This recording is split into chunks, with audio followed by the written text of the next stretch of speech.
What's going on, Summoners? Kangas here, and today I'm covering everything that we know so far about preseason 2022. Believe it or not, we're getting pretty close to the end of Season 11 already, and the last two seasons have been filled with a bunch of changes, including a massive item overhaul and brand new dragons and terrain. In 2022, Riot plans to expand on these systems and really fine-tune them, so let's jump right into it. But before we get started, I want to remind you guys that we have new courses over at ProGuides.com. The preseason might be a few months away, but the fundamentals and knowledge that you learn from us are useful every single season. So if you're trying to make that push at the end of this season to hit your dream rank, go check out our courses by pros like Core JJ, Aframu, and more.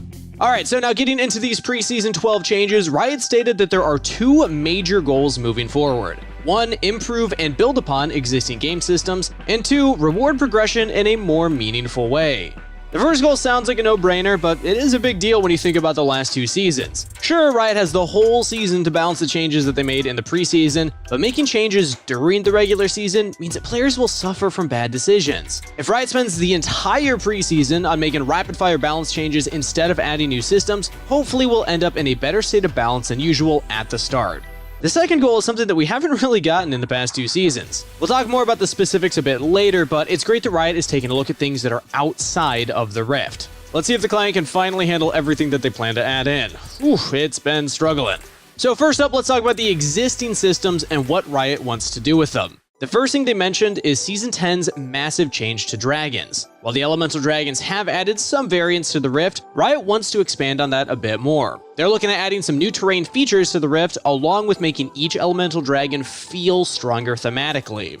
Now, these are some pretty vague goals, and while we don't know exactly what Riot wants to change, at least we know what they're thinking.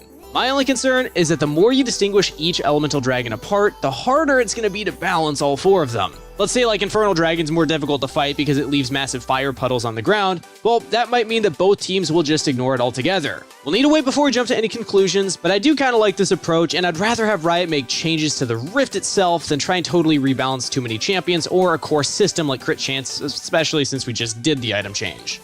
But that's not everything that Riot wants to change in Season 12. This season, one of League's core systems was changed, but it barely even feels like it. The item overhaul added new items and reworked old ones, but right now only a handful of items are still being built. Luckily, Riot knows that some champions don't really feel amazing to play right now, and a lot of that comes from not having a solid build path.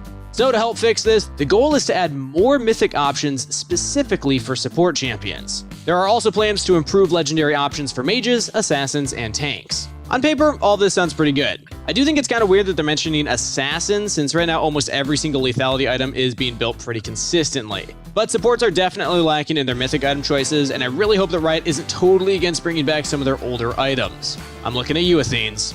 Next up, let's talk about runes. The first goal here is to rework the Inspiration Tree Keystones. I feel like every season we get a new Inspiration Keystone that's totally broken or just never used. From Kleptomancy and Glacial Augment to Omnistone, Riot really needs to decide what they want to do with this tree, but we'll need to wait a bit before we get more information.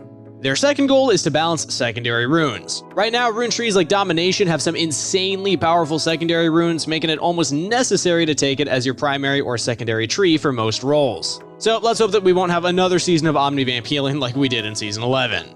Now moving on from runes, Riot has some other ideas in store for preseason 2022. One of these ideas is to add some sort of objective bounty into the game. According to Riot, they're pretty happy with champion bounties and game length as they're in a good spot right now, but they feel like the losing team should have a bit more agency. Now, whether you agree with that or not, I think that objective bounties could be kind of cool as a way to bring a team back into the game, and this might be the idea that I'm most interested in. Sometimes it feels hopeless trying to shut down a 5-0 Jax who has a Lulu or a Yuumi on their team, and your only option is to look for fights and objectives away from him. But my only concern with objective bounties is the Smite fight. If the enemy team is behind and steals Baron from you, not only will they get the Baron, but they also get the objective bounty. So this massive swing might make players afraid to do objectives entirely, but let's wait and see the changes before we jump to conclusions. So now that we talked about the changes that impact the Rift, let's circle back to Riot's secondary major goal of preseason 2022, rewarding progression in a more meaningful way. The first thing they want to add is a challenge system to the game. If you're the kind of player who enjoys collecting skins or just spamming ARAMs, these challenges will give you something to work towards. According to Riot, you'll be able to show off your achievement on your profile, which also leads us to our last system change. In Preseason 12, we'll be getting a lot more profile customization, including progression identity updates. So far, we know that we might be getting some titles and tokens to show off, along with showing your rank like usual. Also, I'm throwing in a little prediction that we might get updated character models for our most played champions, kind of like we have in Wild Rift. So rather than just the splash art behind our screen, we'll actually see the character moving around. I think that'd be kind of cool. But whatever you plan to add, Riot, please just make sure the client works. And that pretty much wraps up what we know about preseason 2022. Riot said that if they aren't able to get the challenge systems ready for the preseason, it'll come sometime in earlier 2022. Personally, I'm excited that they're focused on making system changes on the Rift and avoiding totally new things like item overhauls. But let me know what you think in the comments down below, and don't forget to sub so you can stay up to date with all of our Pro Guides content. That's it for today, so as always everybody, best of luck on the Rift, stay hydrated, and I'll see you in the next one.